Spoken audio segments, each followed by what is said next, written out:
In the dimly lit alleys and echoing chambers of our minds lie secrets, confrontations, and dilemmas that challenge our very essence. Tonight, we delve deeper into the enigma that is Dr. Jekyll and the shadow that is Mr. Hyde. Chapter 9 beckons, and with it comes revelations that might shake the very foundation of what we know. Hold on to your seats, dear listeners, as we navigate the twists and turns of this classic tale. Welcome to Chapter 9 of The Strange Case of Dr. Jekyll and Mr. Hyde. Dr. Lanyon's Narrative. On the 9th of January, now 4 days ago, I received by the evening delivery a registered envelope addressed in the hand of my colleague and old school companion, Henry Jekyll. I was a good deal surprised by this, for we were by no means in the habit of correspondence. I had seen the man, dined with him, indeed, the night before, and I could imagine nothing in our intercourse that should justify formality of registration. The contents increased my wonder, for this is how the letter ran. 10_the_December_18. Dear Lanyon, you are one of my oldest friends, and although we may have differed at times on scientific questions, I cannot remember, at least on my side, any break in our affection. There was never a day when, if you had said to me, Jekyll, my life, my honor, my reason depend upon you, I would not have sacrificed my left hand to help you. Lanyon, my life, my honor, my reason are all at your mercy. If you fail me tonight, I am lost. You might suppose, after this preface, that I am going to ask you for something dishonorable to grant. Judge for yourself. I want you to postpone all other engagements for tonight. Aye, even if you are summoned to the bedside of an emperor, to take a cab unless your carriage should be actually at the door, and with this letter in your hand for consultation, to drive straight to my house. Poole, my butler, has his orders. You will find him waiting your arrival with a locksmith. The door of my cabinet is then to be forced, and you are to go in alone, to open the glazed press, letter E, on the left hand, breaking the lock if it be shut, and to draw out, underscore with all its contents as they stand underscore, the fourth drawer from the top, or, which is the same thing, the third from the bottom. In my extreme distress of mind, I have a morbid fear of misdirecting you, but even if I am in error, you may know the right drawer by its contents, some powders, a file and a paper book. This drawer I beg of you to carry back with you to Cavendish Square exactly as it stands. That is the first part of the service. Now for the second. You should be back, if you set out at once on the receipt of this, long before midnight. But I will leave you that amount of margin, not only in the fear of one of those obstacles that can neither be prevented nor foreseen, but because an hour when your servants are in bed is to be preferred for what will then remain to do. At midnight, then, I have to ask you to be alone in your consulting room, to admit with your own hand into the house a man who will present himself in my name, and to place in his hands the drawer that you will have brought with you from my cabinet. Then you will have played your part and earned my gratitude completely. 5 minutes afterwards, if you insist upon an explanation, you will have understood that these arrangements are of capital importance, and that by the neglect of one of them, fantastic as they must appear, you might have charged your conscience with my death or the shipwreck of my reason. Confident as I am that you will not trifle with this appeal, my heart sinks and my hand trembles at the bare thought of such a possibility. Think of me at this hour, in a strange place, labouring under a blackness of distress that no fancy can exaggerate, and yet well aware that, if you will but punctually serve me, my troubles will roll away like a story that is told. Serve me, my dear Lanyon, and save your friend, H.J.P.S. I had already sealed this up when a fresh terror struck upon my soul. It is possible that the post office may fail me, and this letter not come into your hands until tomorrow morning. In that case, dear Lanyon, do my errand when it shall be most convenient for you in the course of the day, and once more expect my messenger at midnight. It may then already be too late, and if that night passes without event, you will know that you have seen the last of Henry Jekyll. Upon the reading of this letter, I made sure my colleague was insane, but till that was proved beyond the possibility of doubt, I felt bound to do as he requested. The less I understood of this farrago, the less I was in a position to judge of its importance, and an appeal so worded could not be set aside without a grave responsibility. I rose accordingly from table, got into a hansom, and drove straight to Jekyll's house. The butler was awaiting my arrival. He had received by the same post as mine a registered letter of instruction, and had sent at once for a locksmith and a carpenter. The tradesmen came while we were yet speaking, and we moved in a body to old Dr. Denman's surgical theatre, from which, as you are doubtless aware, Jekyll's private cabinet is most conveniently entered. The door was very strong, the lock excellent. The carpenter avowed he would have great trouble and have to do much damage if force were to be used, and the locksmith was near despair. But this last was a handy fellow, and after 2 hours' work, the door stood open. The press marked E was unlocked, and I took out the drawer, had it filled up with straw and tied in a sheet, and returned with it to Cavendish Square. Here I proceeded to examine its contents. The powders were neatly enough made up, but not with the nicety of the dispensing chemist, so that it was plain they were of Jekyll's private manufacture, and when I opened one of the wrappers, I found what seemed to me a simple crystalline salt of a white colour. The phial, to which I next turned my attention, might have been about half full of a blood-red liquor, which was highly pungent to the sense of smell and seemed to me to contain phosphorus and some volatile ether. At the other ingredients, I could make no guess. The book was an ordinary version book and contained little but a series of dates. These covered a period of many years, but I observed that the entries ceased nearly a year ago, and quite abruptly. Here and there, a brief remark was appended to a date, usually no more than a single word, double, occurring perhaps 6 times in a total of several hundred entries, and once very early in the list, and followed by several marks of exclamation, "Total failure!" All this, though it whetted my curiosity, told me little that was definite. Here were a phial of some salt, and the record of a series of experiments that had led, like too many of Jekyll's investigations, to no end of practical usefulness. How could the presence of these articles in my house affect either the honour, the sanity, or the life of my flighty colleague? If his messenger could go to one place, why could he not go to another? And even granting some impediment, why was this gentleman to be received by me in secret? The more I reflected, the more convinced I grew that I was dealing with a case of cerebral disease, and though I dismissed my servants to bed, I loaded an old revolver that I might be found in some posture of self-defence. 12 o'clock had scarce rung out over London ere the knocker sounded very gently on the door. I went myself at the summons and found a small man crouching against the pillars of the portico. "Are you come from Dr. Jekyll?" I asked.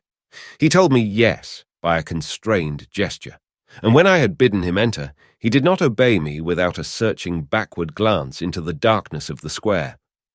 There was a policeman not far off, advancing with his bull's eye open, and at the sight I thought my visitor started and made greater haste. These particulars struck me, I confess, disagreeably, and as I followed him into the bright light of the consulting room, I kept my hand ready on my weapon. Here, at last, I had a chance of clearly seeing him. I had never set eyes on him before, so much was certain. He was small, as I have said.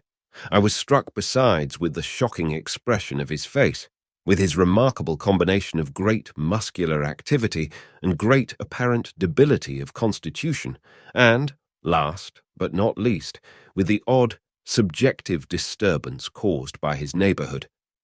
This bore some resemblance to incipient rigour, and was accompanied by a marked sinking of the pulse. At the time, I set it down to some idiosyncratic, personal distaste, and merely wondered at the acuteness of the symptoms. But I have since had reason to believe the cause to lie much deeper in the nature of man, and to turn on some nobler hinge than the principle of hatred. This person, who had thus, from the first moment of his entrance, struck in me what I can only describe as a disgustful curiosity, was dressed in a fashion that would have made an ordinary person laughable. His clothes, that is to say, although they were of rich and sober fabric, were enormously too large for him in every measurement. The trousers hanging on his legs and rolled up to keep them from the ground, the waist of the coat below his haunches, and the collar sprawling wide upon his shoulders. Strange to relate, this ludicrous accoutrement was far from moving me to laughter.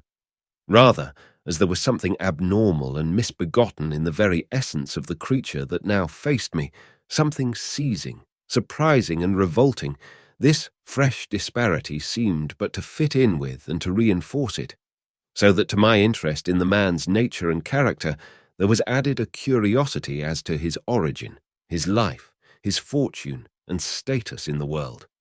These observations, though they have taken so great a space to be set down in, were yet the work of a few seconds. My visitor was, indeed, on fire with sombre excitement. "Have you got it?" he cried. "Have you got it?" And so lively was his impatience that he even laid his hand upon my arm and sought to shake me. I put him back, conscious at his touch of a certain icy pang along my blood.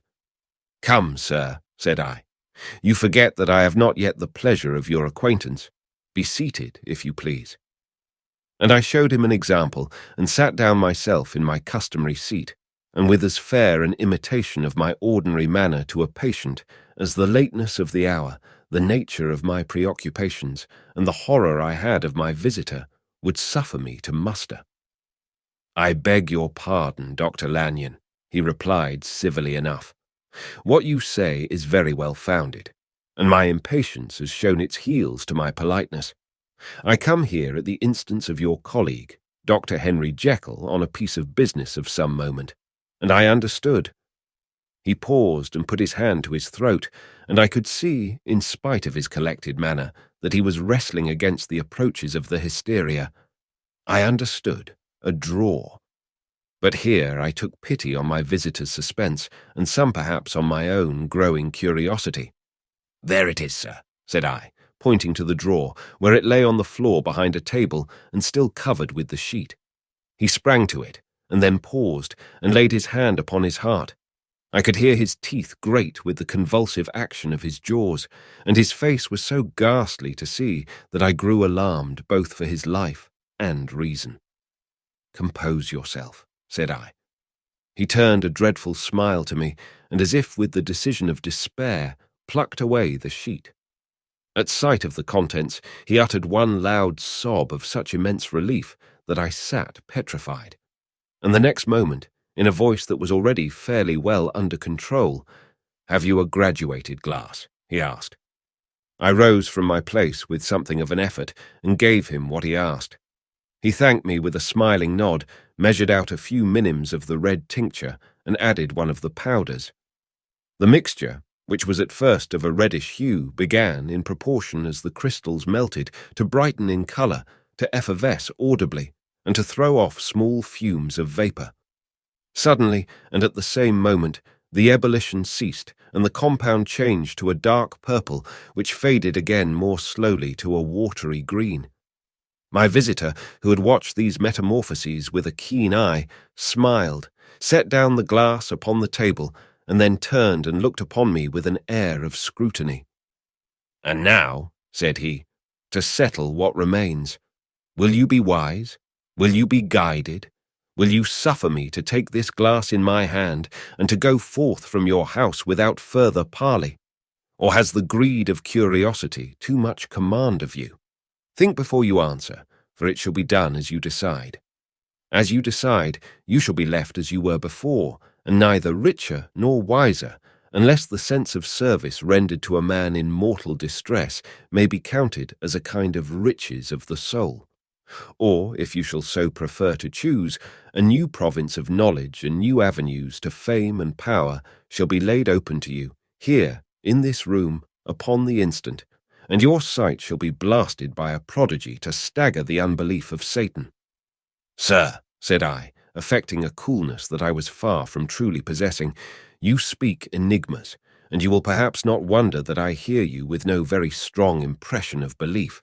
But I have gone too far in the way of inexplicable services to pause before I see the end. It is well," replied my visitor. Lanyon, you remember your vows. What follows is under the seal of our profession. And now, you who have so long been bound to the most narrow and material views, you who have denied the virtue of transcendental medicine, you who have derided your superiors, behold! He put the glass to his lips and drank at one gulp. A cry followed. He reeled, staggered, clutched at the table and held on, staring with injected eyes, gasping with open mouth. And as I looked there came, I thought, a change. He seemed to swell.